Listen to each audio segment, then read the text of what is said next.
लंबी फेरिस्त है सफलताओं की रुस्तम जी के साथ। रुस्तम जी का सबसे पहले जो जन्म है वो रायपुर में ही गुड़ियारी के पास हुआ है और आपके पिता भी स्पोर्ट्स से ही हैं। और मुझे बताते हुए काफी खुशी हो रही है कि सबसे पहले तो मैं पिताजी के बारे में बताऊं के साथ में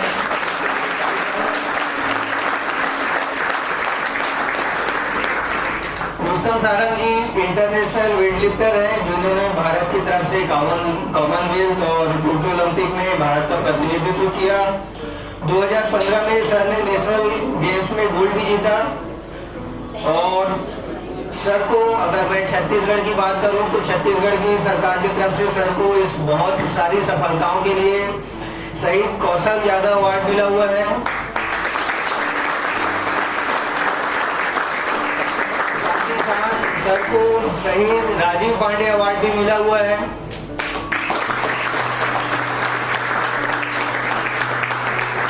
और वैसे तो इस फेरिस्त में बहुत सारे अवार्ड हैं लेकिन उसमें एक बहुत महत्वपूर्ण और बहुत बड़ा अवार्ड जो है गुंडाधूर अवार्ड भी सर को मिला हुआ है। मैं एक बार जोरदार ताली देता हूं।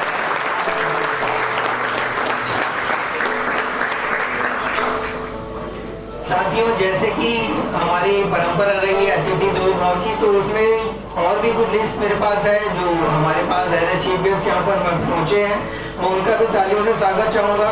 सबसे पहले तो यहाँ पर मंच में भाभी जी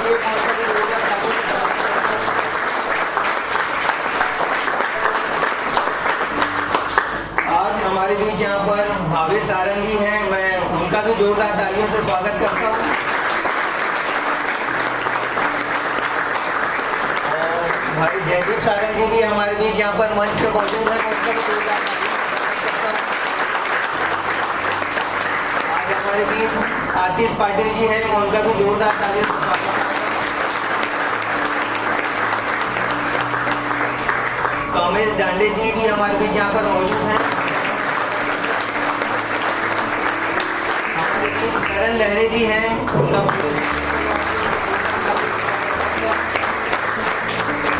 महेश्वरी जी हमारे बीच यहाँ पर है, मैं उनका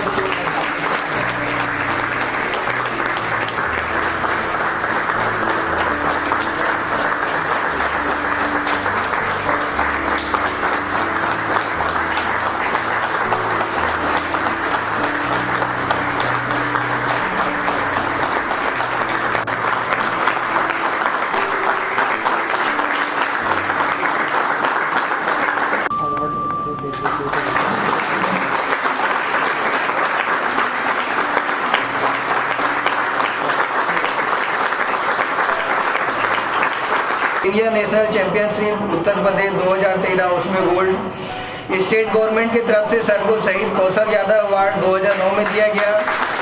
शहीद राजीव पांडे अवार्ड 2012 सम्मान से भी सर को सम्मानित किया गया। तो मैं मंत्री सर को आमंत्रित करूंगा कि यहाँ पर आए और अजयदीप सारंग जी का शॉल एवं श्रीफल से स्वागत करें।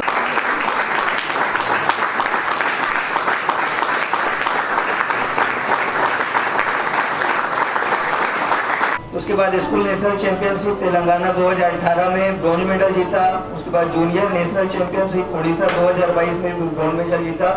मैं एक बार जोरदार तालियों के साथ आमंत्रित करता हूं।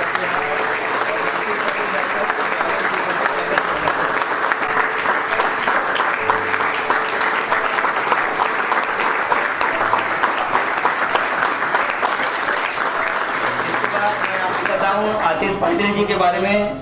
School national championship new Delhi में गोल्ड मेडल जीता इन्होंने। जूनियर नेशनल चैंपियनशिप बिहार में सिल्वर मेडल। और स्टेट गवर्नमेंट की तरफ से सर को शहीद कौशल अवार्ड से सम्मानित किया गया है। मैं जोरदार ताली से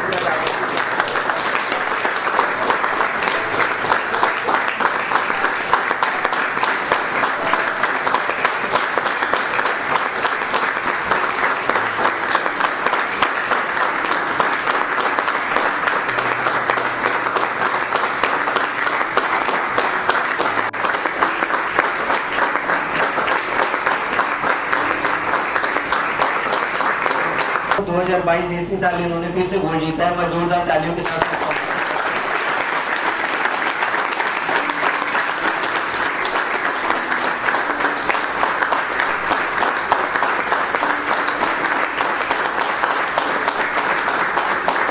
विश्व पटल पे ये निश्चित रूप से अपनी छाप छोड़ेंगे। जिस तरह से कड़ी मेहनत और लगन के साथ ही आगे बढ़ रहे हैं और इनके पीछे रुस्तम जी का जो सपोर्ट है और जिस तरीके से मेहनत की जा रही है इस क्षेत्र में, मुझे ऐसा लगता है निश्चित रूप से बहुत सारी शुभकामनाएं पूरे श्रीशम परिवार की ओर से कि आगे जाके आप उस लेवल तक पहुंचेंगे जहां तक पहुंचना लोगों का सपना होता है। क्योंकि आज रुस्तम भैया हमारे बीच मौजूद हैं और तो मैं ज़्यादा समय खुद ना लेकर के चाहूँगा कि सर से एक बार हम लोग समझें कि कैसे छत्तीसगढ़ के एक छोटे से शहर से निकल करके वो नेशनल लेवल पे और नेशनल से फिर इंटरनेशनल लेवल पर पहुँचते हैं। किस तरह का संघर्ष रहा, किस तरह की परिस्थितियाँ रही। निश्चित रूप से हर किसी के जीवन में एक ऐसा पड़ाव आता है जब वो थोड़ा सा असमंजस में रहता है कि उसको आगे क्या करना है, जब कुछ समझ में नहीं आता।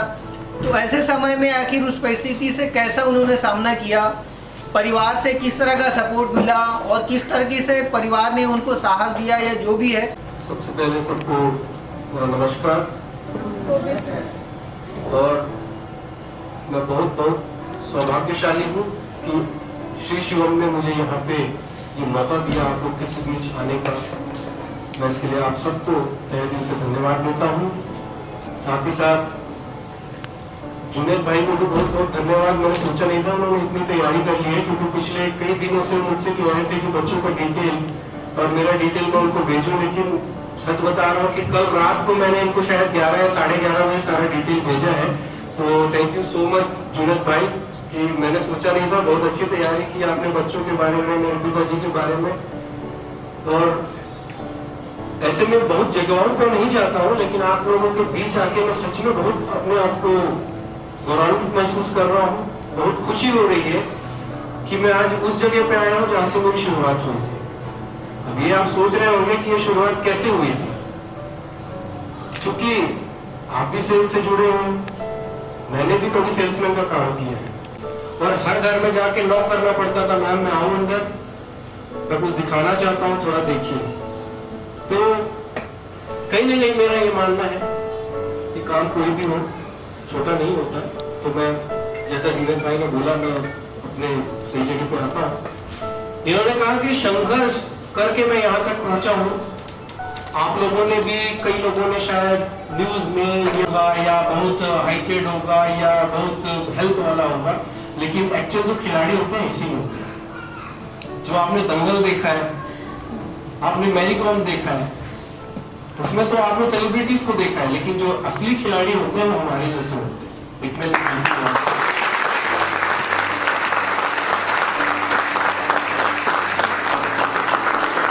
आप ही लोगों की तरह पहनना, आप ही लोगों की तरह खाना, आप ही लोगों का रहन सहन ऐसे ही होता है।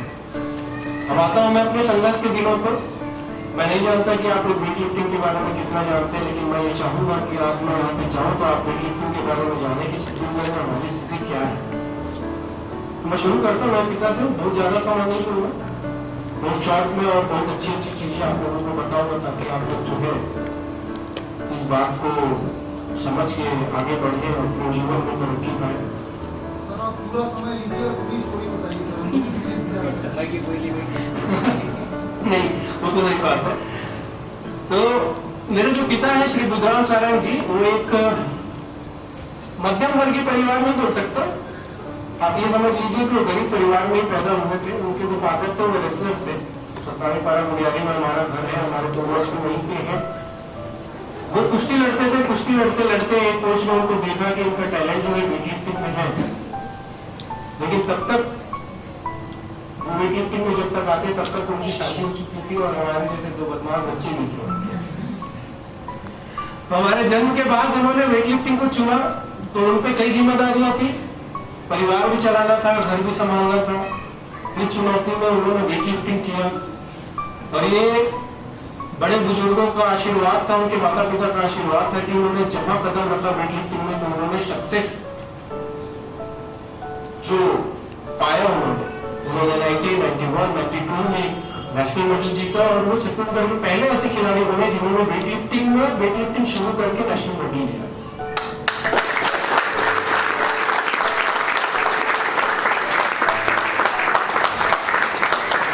उनके लिए ये सफर इतनी आसान नहीं थी क्योंकि उन दोनों में उनको भी कोई जॉब नहीं था।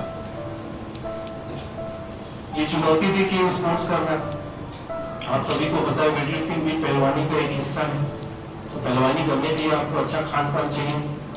और इन दिनों में और आज के दिनों में जो रेलवेज और आर्मी जो सर्विसेज स्पोर्ट्स कंट्रोल बोर्ड है वो आज भी टॉप करती है, उन लोगों को हरा पाना हमारे लिए मुश्किल काम है। आप खुद देख रहे हैं यहाँ पे आप जॉब करते हैं, उसके बाद अगर आपसे कोई कहे कि जाके आप फोकस करो अपने स्पोर्ट्स पे, तो करना बहुत मुश्किल काम है। तो एक आम आदमी जो नगर निगम के नलों को जाके खोलता, आपने देखा होगा जो कॉलोनी में वॉल होते हैं, मेरे पापा लोग काम करते थे वॉल खोलने का, जो टाइम टू टाइम नल आता है ना आप लोगों के घरों में कॉलोनियों में, उसका एक टाइम होता है, वॉल खोल दो, सुबह 7 बजे से 8 बजे तक आएगा, वो काम करते थे। उसके साथ ही साथ उनका जो मेन ऑक्यूपेशन था बढ़ाई काम करना, वो काम करते थे। बढ़ाई का काम करके वो आजाद चौक में बेचने के लिए छोड़ते थे स्कूल टेबल बना के, फिर वहां से 17 साल जाते थे व्यायाम करने के लिए, वेट लिफ्टिंग करने के लिए। तो इतना स्ट्रगल करने के बाद उन्होंने जो है नेशनल मेडल जीता, और उनका एक सपना था कि वो इंटरनेशनल खेले, और परिस्थिति ऐसी नहीं थी। और जो मान सम्मान आज आप लोग हमें दे रहे हैं, उन दिनों में ऐसा नहीं होता, क्योंकि जब मध्य प्रदेश होता था तो हमको ये मानना पड़ेगा कि छत्तीसगढ़ में बिल्कुल पिछड़ा हुआ था। आज तो हम बहुत आगे हैं, इस पटल पे हमारा नाम है, लेकिन मध्य प्रदेश के दिनों में हम पिछड़े हुए थे। तो इतना मान सम्मान कोई किसी भी प्रकार का कोई सहायता करने आगे आता नहीं था। तो उनका सपना ही रह गया कि उनको अंतर्राष्ट्रीय स्तर पे खेलना है। तो उन्होंने ये सपना अपने आंखों में संजोया, अपने दिमाग में रखा कि मैं अपने बच्चों को खिलाऊंगा, इंटरनेशनल प्लेयर बनाऊंगा। लेकिन कहते हैं ना कि कोई अगर आप अच्छा काम करने निकलो तो भगवान भी आपको परीक्षा लेता है। तो इतनी बड़ी चुनौतियां थी उनके सामने कि हमें भी तैयार करना था और खुद भी खेल रहे थे। और एक ऐसा दिन भी आया जब मैं, मेरा छोटा भाई और मेरे पापा एक ही स्टेज में खेले। आप सोच सकते हो।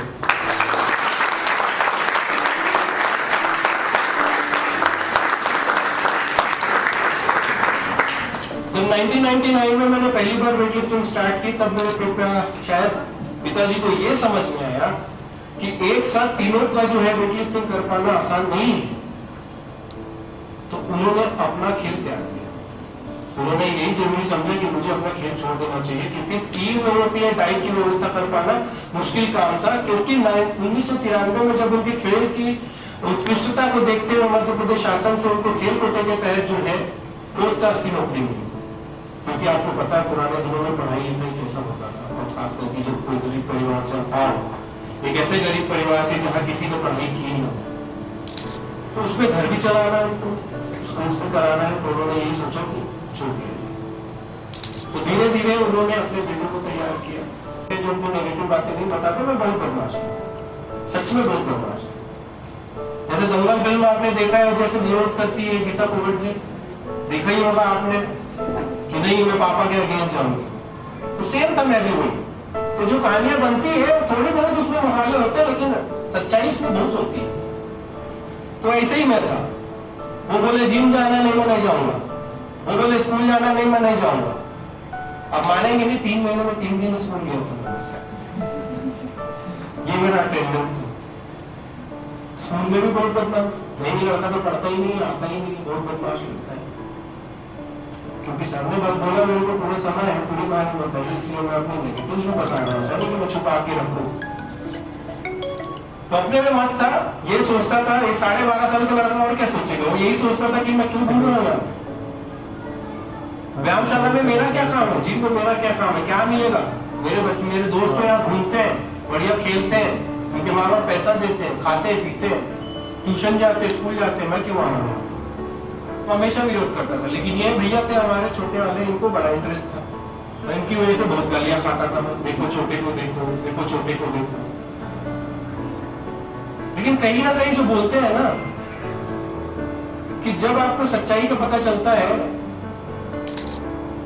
कि माता पिता सिर्फ हमको जन्म नहीं देते, माता पिता जो है हमारी जिम्मेदारी को लेते हैं और ये सपना देखते हैं कि हम आगे बढ़ के क्या बनना चाहते हैं या हमारे लिए क्या अच्छा होगा। एक्चुअल जो सपना हम नहीं समझते, ये उनका दिया हुआ होता है जिसको हमको पूरा करना होता है। और बहुत सौभाग्यशाली हूं मैं ऐसे पिता को पाकर, ऐसे परिवार को पाकर जिन्होंने मेरे लिए सपना देखा। और कहीं ना कहीं मैं शुक्रगुजार हूं सुपर वाले का, जिसने मुझे ये ताकत दी कि मैं अपने पिता के सपनों को पूरा कर पाया।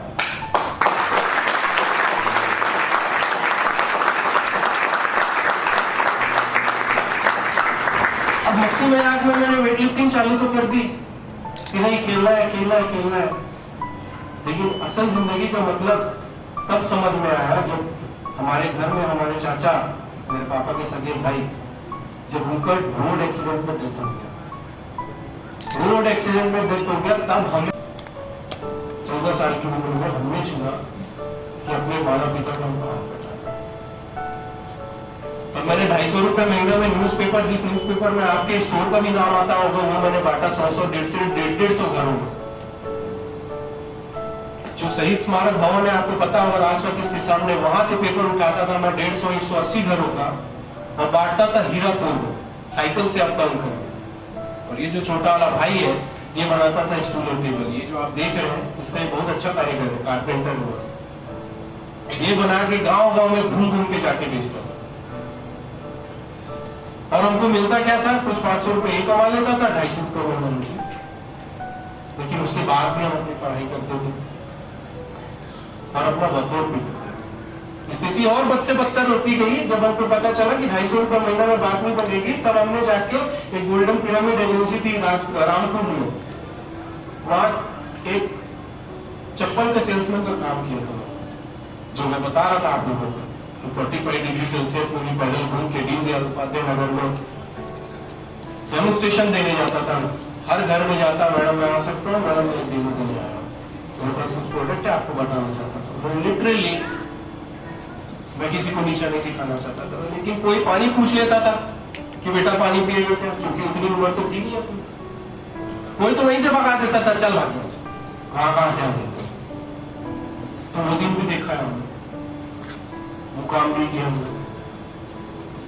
फिर समझ में आया कि नहीं, हमारा जो मोटिव है हमारा रिस्पॉन्स है। तो जब एक हमने इतनी परेशानियां झेलने के बाद जब हमने एक नेशनल मेडल लिया, ये भी मेरे साथ ही है, भले 2 साल छोटा है मेरा भाई, लेकिन हमने 2003 में जब केरला नेशनल खेला तो मेरा मेडल आया, इसमें पार्टिसिपेट किया। तो जब वो नेशनल मेडल लिया 2003 में, सिल्वर मेडल लिया, तब अपने पिता के आंखों में मैंने आंसू देखा। तब मुझे समझ में आया कि एक्चुअल जो मेरा गोल है वो क्या है, मेरा टारगेट वो क्या है। कोई भी बच्चा नहीं चाहेगा कि उसके पिता की आंखों में आंसू आए, लेकिन मैं चाहता था कि जब मैं मेडल जीतूं, मैं अपने पापा के आंखों में आंसू देखूं, क्योंकि वो खुशी के आंसू थे। और अगर उनके आंसू बहाने से मेरा मेडल आते हैं तो हर दिन वो आंसू बहते और खुशी में रोए, दुख में नहीं। तब मुझे समझ में आया कि मुझे लड़ना है, मुझे खेलना है, मुझे पदक जीतना है, अपने लिए नहीं, अपने पिता के सम्मान के लिए, उसके सपने के, उनके सपने के लिए। तो वहां से मैंने अपना गोल सेट किया। उसके बाद कभी भी हमने पीछे पलट के नहीं देखा, लेकिन तब भी हमारे साथ परेशानियां आई। उसके बाद भी हमारी वही स्थिति थी। टर्निंग पॉइंट तो वहां से आया। तब तो यहाँ से एक प्लेयर जागा, एक खिलाड़ी जागा, अपने पिता के सपने को पूरा करने के लिए, समाज के सपने को पूरा करने के लिए। मेरी टर्निंग पॉइंट कब आया, जब नेशनल कैंप में मेरा सिलेक्शन हुआ इंटरनेशनल मीटिंग के लिए, इंटरनेशनल चैंपियनशिप के लिए। 2004 में एशियन चैंपियनशिप होना था, वहां सिलेक्शन होना था। बार बार मैं ये कहानी बताता हूँ क्योंकि मुझे पता है कि हम सक्षम हैं, सब अपनी जगह पर सक्षम है। हम ये नहीं बोल सकते कि हम 2 रुपए किसी को नहीं दे सकते।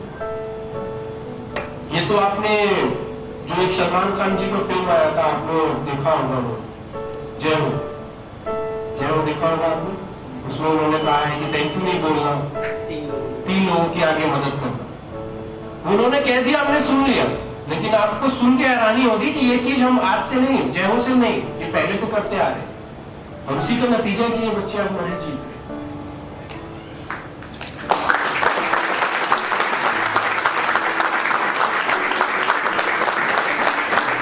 कैसे जीत रहे हैं मैं आपको बताना चाहूंगा कि जब 2004 में मेरा सिलेक्शन हुआ नेशनल कैंप के लिए, तो उन दिनों में जो थे हमारे पास इतनी बुरी स्थिति थी हमारी कमा के भी कि हमारे पास टिकट के पैसे नहीं थे। पटियाला जाना था, 5 महीने का कैंप था, पॉकेट मनी भी चाहिए, टिकट का पैसा भी चाहिए, सब जगह हाथ पैर मारा पापा ने, लेकिन कहीं से कुछ मिला नहीं। तो उनको तो अपना घर भी चलाना था, 15 लोगों का परिवार भी चलाना था। और उन दिनों में आपको पता है 4 क्लास एम्प्लॉय की जॉब में कितना पेमेंट रहा होगा। मैं 2004 की बात कर रहा हूँ। तो वो अपने एक अच्छे दोस्त के पास गए, वो भी पुराने वेट लिफ्टर थे।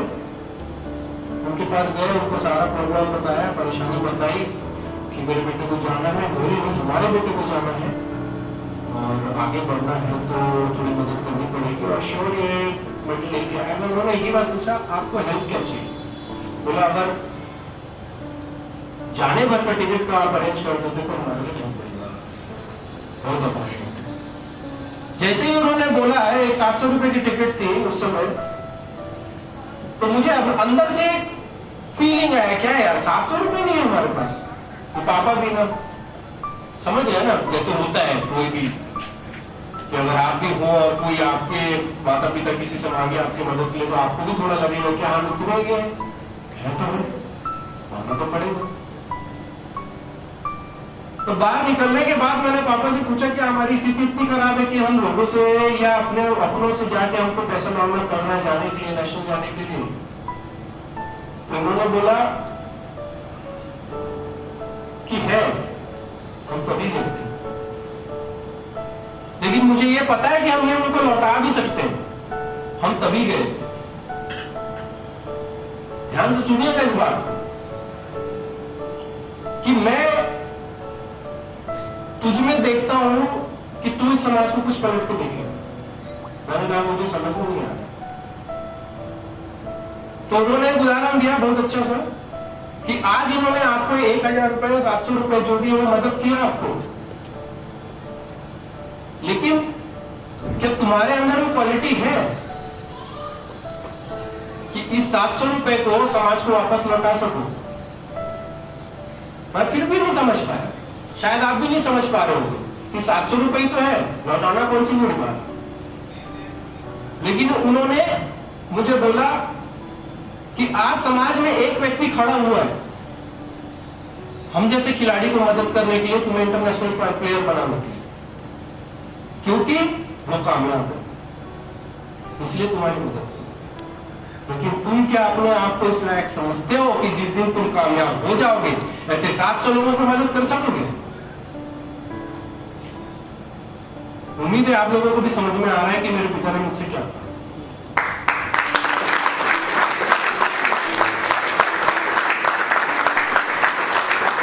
तब मुझे एक बात समझ में आई, वो ये कहना चाह रहे थे कि किसी से मांगना आसान है बेटा समाज में, लेकिन समाज को लौटा के वापस देना हर इंसान के बस की बात नहीं है।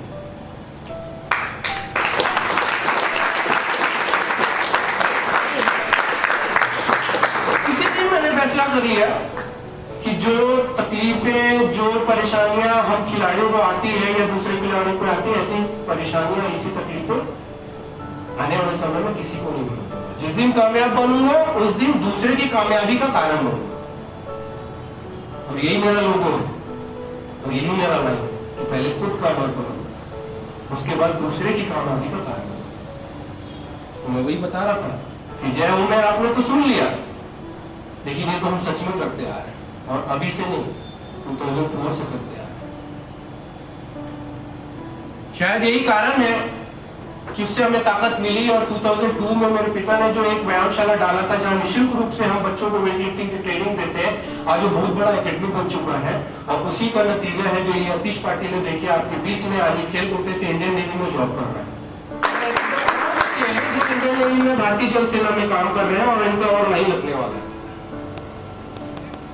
तो जैसे ही 2005 में मैं इंटरनेशनल मेडल जीत के आया, राज्य सरकार ने मुझे पुलिस के पद पर नौकरी दी, प्रधानमंत्री के पद पर, तो हमने यही ठान लिया कि मैं, मेरे पापा और मेरा भाई हर साल एक बच्चे को गोद लेंगे और लेके उनकी जिंदगी बनाएंगे, और तब तक उनकी मदद करेंगे जब तक उनका करियर, उनका फ्यूचर नहीं हो जाता, नहीं हो जाता।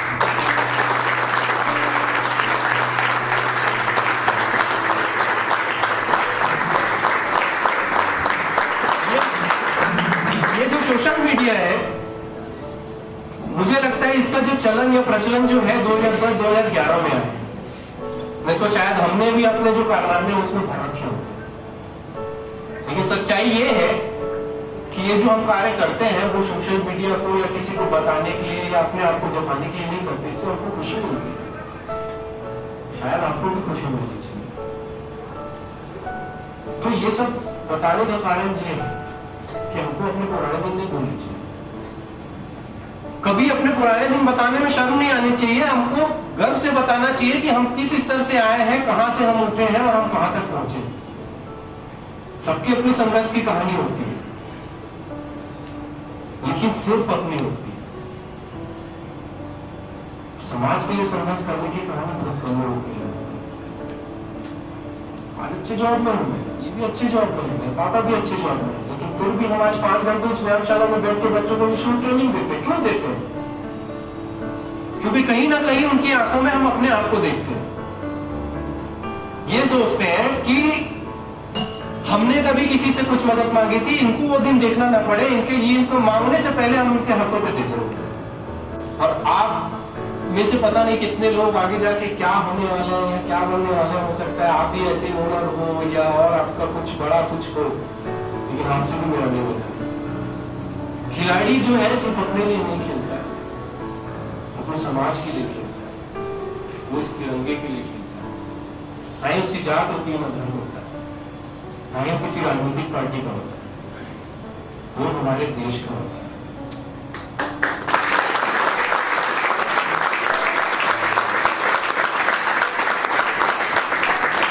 पिछले 2 साल से जुनेद भाई ने मैंने बताया, मैं आपकी एक्टिविटीज देख रहा हूँ, शायद पहले मृणाल भी यहाँ की जा चुका है, कुछ दिन पहले योगा वाले भी आए थे शायद। तो इससे मुझे बहुत खुशी हुई कि कोई तो है जो खिलाड़ियों को पूछ रहे। भले आपने एक शॉल दिया, सिफल दिया, इससे ज्यादा सम्मान की जरूरत खिलाड़ियों को नहीं होती। मैं नहीं जानता किन खिलाड़ियों को कुछ उम्मीद होती है या कुछ फायदा या कुछ नुकसान देखते, लेकिन मुझे लगता है जो जेन्युइन खिलाड़ी है ना, वो सिर्फ सम्मान का धोखा होता है, सिर्फ सम्मान। आज अगर आपने इन बच्चों का सम्मान कर दिया तो मैं निश्चित ही कह रहा हूं कि आज ये पॉजिटिव एनर्जी यहाँ से लेके जाएंगे और आपको जब ट्रेनिंग करेंगे तब इनकी ट्रेनिंग जो है और हाई एनर्जी के साथ होगी।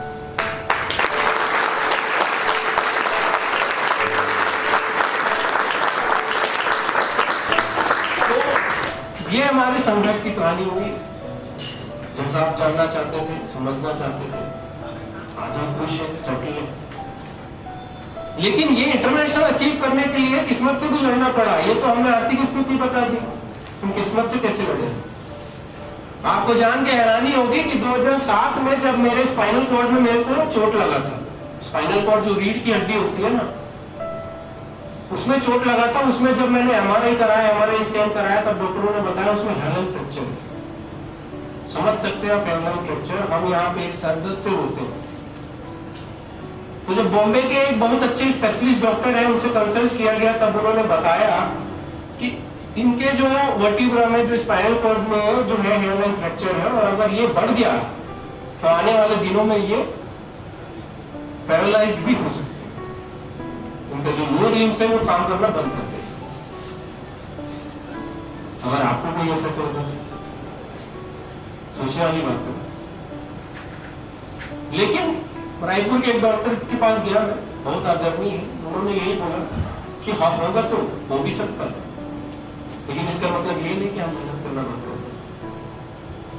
कई लोगों ने नेगेटिव नेगेटिव नेगेटिव नेगेटिव बोला कि नहीं नहीं हो सकता, छोड़ दो, बेड रेस्ट करो, जाने दो, भगाओ।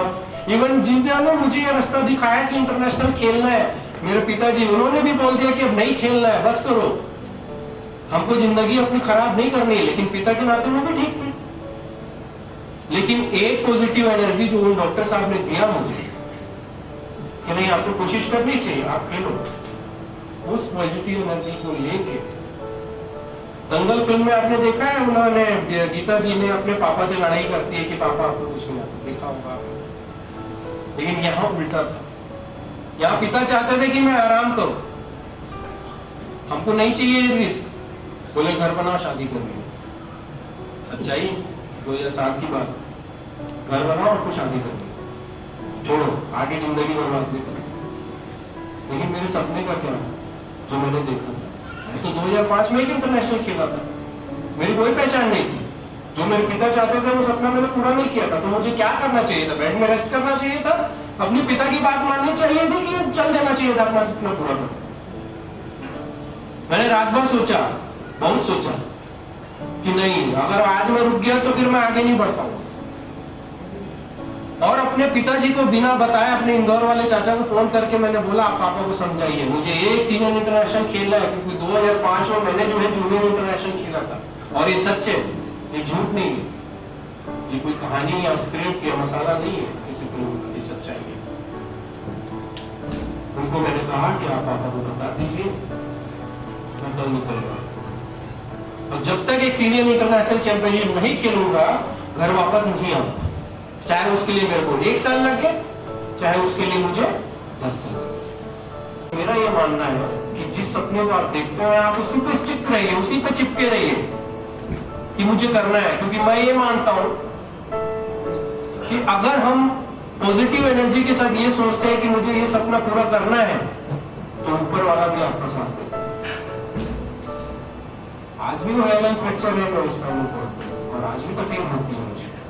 पहले हर 1.5 साल 2 साल में पेन आता था, हर 6 महीने में आता। और जैसे जैसे एज बढ़ेगा, झूठ नहीं बोलता हूँ, और तकलीफ देगी।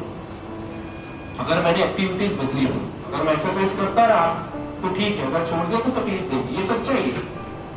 लेकिन अगर मैं यही सोच के छोड़ देता तो शायद आज आप लोगों से रूबरू नहीं होता। मैं भी एक आम आदमी की तरह अपना घर बसा के, शादी करके, घर बना के बढ़िया रहता, ये बच्चे नहीं होते यार।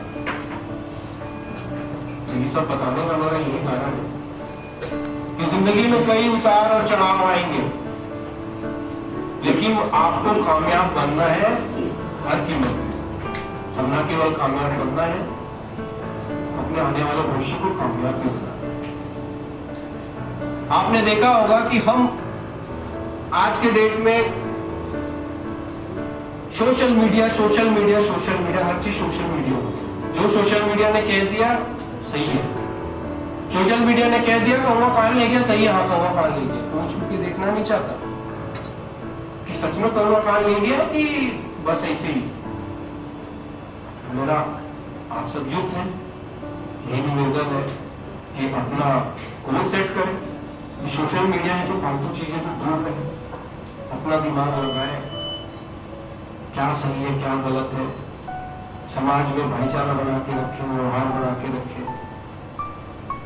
और जो मैं बार बार कह रहा हूँ, पहले खुद कामयाब बने, दूसरों की कामयाबी का कारण बने। तो एक बार फिर से इतनी शांति से मेरे लिए सुनने के लिए बहुत बहुत धन्यवाद, और मुझे यहाँ बुलाने के लिए बहुत बहुत धन्यवाद आप लोगों का। मैंने कई बड़े स्टेज या मंच खेल के मैंने देखे हैं, लेकिन जितना शांति से आप लोगों ने सुना है, मुझे नहीं लगता किसी ने सुना है।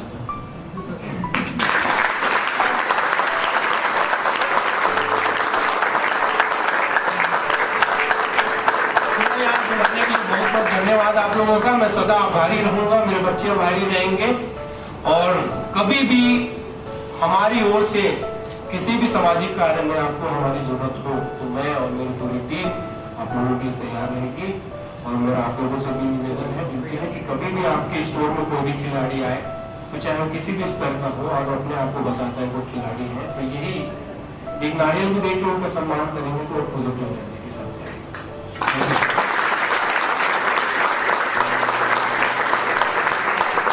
मैं अपना अनुभव भी बता दूं कि इस मंच पे मैंने भी बहुत सारे अतिथि देवो प्रोग्राम किए हैं, लेकिन जो संघर्ष, जो स्ट्रगल और जिस मेहनत और लगन की कहानी हम लोगों ने अभी सुनी, मेरी टीम ने भी सुनी, मुझे नहीं लगता कि पहले कभी इस तरह की कोई रियल कहानी जो है वो हम लोगों ने इस मंच पे सुनी होगी।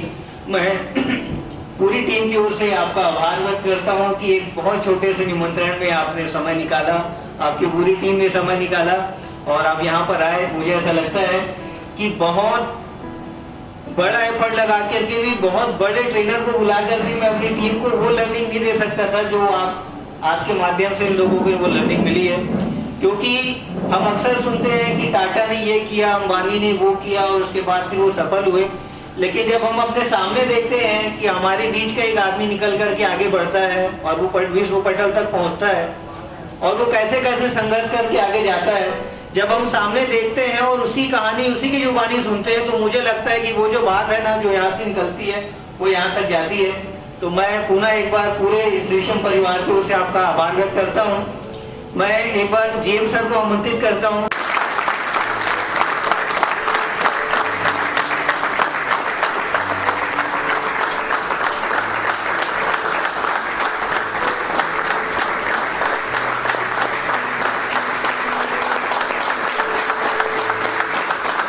छिंदवाड़ा। हर समय हर सुबह एक ही समय पे हम लोग प्रेयर के साथ दिन की शुरुआत करते हैं, जैसे कि आज सुबह हमने प्रेयर से दिन की शुरुआत की। विनीत भाई एक मिनट, मैं सच बता रहा हूँ, मैंने आज तक शायद ऐसा कल्चर कहीं भी नहीं देखा है। तो ये आप लोग का कल्चर बहुत अच्छा है, आप लोग इसको हमेशा ऐसे ही बनाए रखिए। इसको जो है मैंने भी सोचा है कि आज से मेरे व्यायामशाला में भी यही काम होगा, ट्रेनिंग से पहले और ट्रेनिंग के बाद।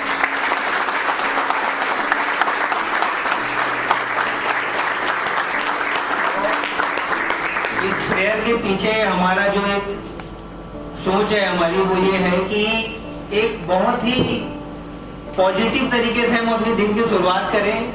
और इस प्रेयर को भी जो है स्पेशली हमारे जो मेंटर हैं डॉक्टर उज्जवल पाटिल सर, उन्होंने लिखा है।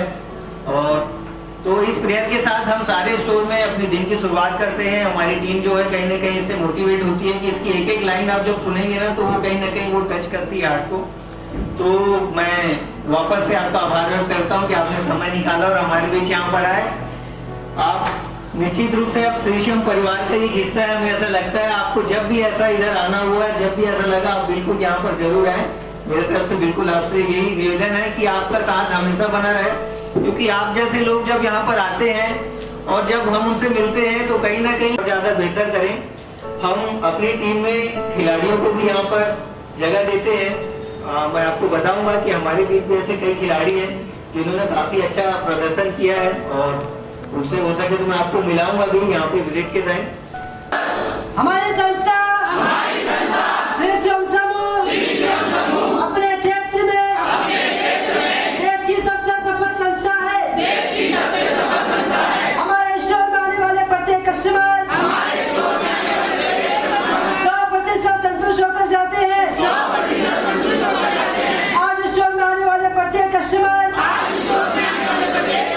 मुझसे बहुत पसंद है। आज मैं बहुत ऊर्जावान महसूस कर रहा हूँ।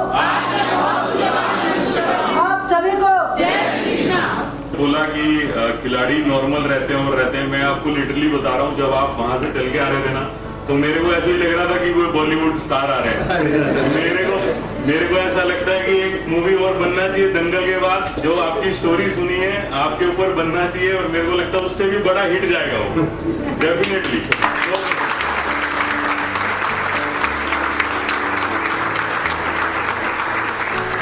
आपका स्टोरी सुनने के बाद ये पता चला कि एक सक्सेसफुल होने के लिए कितना त्याग, बलिदान चीजों में लगता है। क्या क्या हमारे वो आपके फादर से वो चीजें आई, और आप जो आगे दे रहे हैं वो चीजों को। आपने बोला कि टीम आज पॉजिटिव रहेगी। मेरे को लगता है कि आपकी स्पीच सुनने के बाद हमारी टीम 1 महीने तक पॉजिटिव रहेगी। डेफिनेट है। तो जो चीजें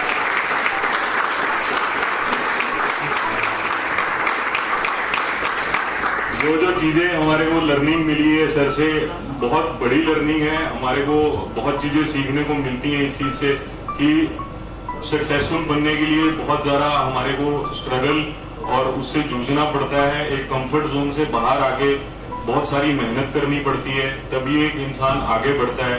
और सर मैं एक चीज बताना चाहूंगा कि आपकी स्टोरी जो मैंने सुना ना, तो मेरे को लगता है कि हमारे जो श्री शिवम भी है, जो ओनर्स हैं, उनसे भी हमारे को यही चीज सीखने को मिलती है। और उनका भी जो लाइफ जर्नी है ना, बिल्कुल ऐसा ही रहा है। मतलब एक छोटा स्टोर था, दल्ली राजरा नाम से जगह है, वहां पे 200 स्क्वायर फीट का स्टोर था। तो वहां से जर्नी एक स्टार्ट हुई है। तो मैं जो सुनता हूँ, मैंने जो पुरानी बातें सुनी है, वो ये है कि वो पूरी रात को बैठ के, मतलब साड़ी जो पूरे दिन सेल होता था, तो रात को पैकिंग होता था उसका, अगले दिन वो जाता था, सुबह फिर स्टार्ट हो जाते थे 7 बजे। तो वो एक स्ट्रगल रहा है। फिर 20,000 स्क्वायर फीट के स्टोर में दुर्ग में वो रहा, एक एक कस्टमर के ऊपर ध्यान रहा। और मेरे को लगता है कि ओनर्स भी आज हमारे को वो चीज दे रहे हैं, जैसे आप अपनी टीम को दे रहे हो, तो हमारे को भी वो उनसे चीज मिल रही है, जो सीख उनसे मिलती है। हमारे को हमेशा उनसे यही चीज मिलती है, हमेशा मोटिवेशन यही मिलता है कि आगे बढ़ो, रिस्पॉन्सिबिलिटीज लो और रिस्पॉन्सिबिलिटी, और वो गाइडेंस उनसे वो चीज मिलती है, सीखने को मिलती है। तो मैं सर की जब स्पीच सुन रहा था ना, तो मेरे को बिल्कुल मतलब श्री शिवम की जर्नी भी बिल्कुल सामने दिखाई दे रही थी। और thank you sir, thank you. मैं एक बार फिर थैंक यू बोलता हूँ आपको, बहुत बहुत आभार है आपका, आप टाइम निकाल के आए। और मेरे को लगता है कि जो हमारा अतिथि देवो भव, हमने जो सोचा है कि हमने जो एक प्रोग्राम ये रखा है शून्य से शिखर, आज ट्रूली वो मतलब कि पूरा हुआ है, क्योंकि शून्य से शिखर तक पहुंचने का जो सफर आपने सुनाया है वो ट्रूली मतलब स्टोरी उस चीज को बिल्कुल रिलेट करती है। Thank you sir, thank you so much.